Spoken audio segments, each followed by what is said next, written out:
La ilaha illallah Muhammadun Rasulullah.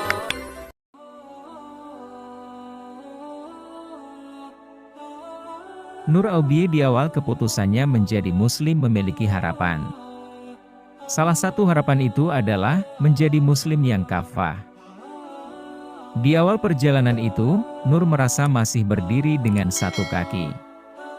Ia merasakan sulit untuk mendalami ajaran Islam. Belum lagi fakta menyakitkan yang ia dapat bahwa sebagian muslim belum memahami ajaran Islam dengan baik dan benar.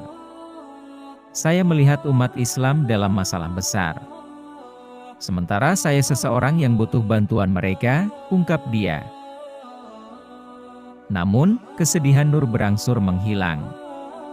Ini karena Nur bertemu dengan Hamid Slimi, salah seorang pengurus International Muslim Organization di Toronto, Kanada. Bagi Nur, Hamid merupakan seorang guru yang baik dan brilian. Dia membantu saya memahami ajaran Islam yang kompleks, ucapnya.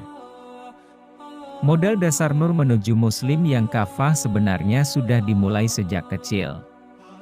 Saat itu, ia sudah mengagumi keesaan Tuhan. Hal yang menurut Nur membuat orang tuanya heran.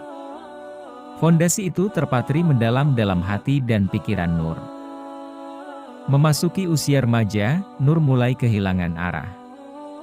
Hidupnya mulai terpengaruh obat-obatan dan minuman keras. Kedua hal ini merupakan pelarian Nur yang kadung frustasi dengan masalah keluarganya. Masa-masa itu, saya pikir Tuhan tidak mengenal saya. Beranjak dewasa, rasa frustasi itu memuncak. Ia terpikir untuk bunuh diri.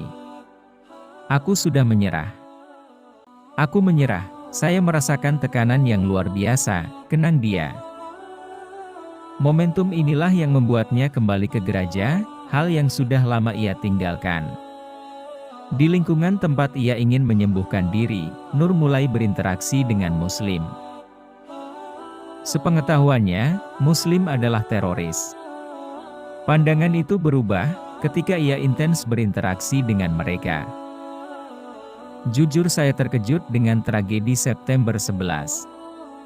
Tapi teman-teman saya yang Muslim banyak membantu saya menjelaskan apa yang terjadi, kata dia.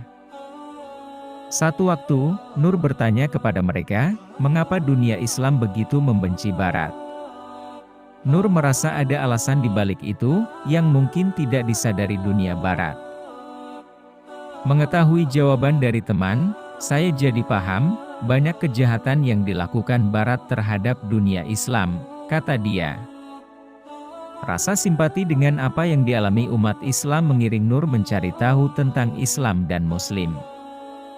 Banyak literatur keislaman dilahap habis Nur. Kemudian, seseorang memberinya Al-Quran terjemahan bahasa Inggris.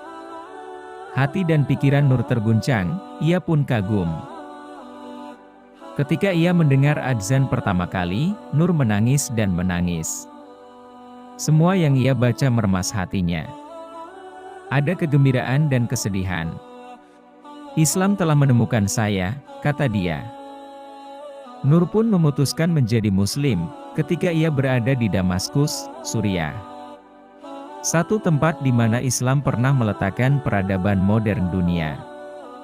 Di sini, ia begitu merasa bahagia.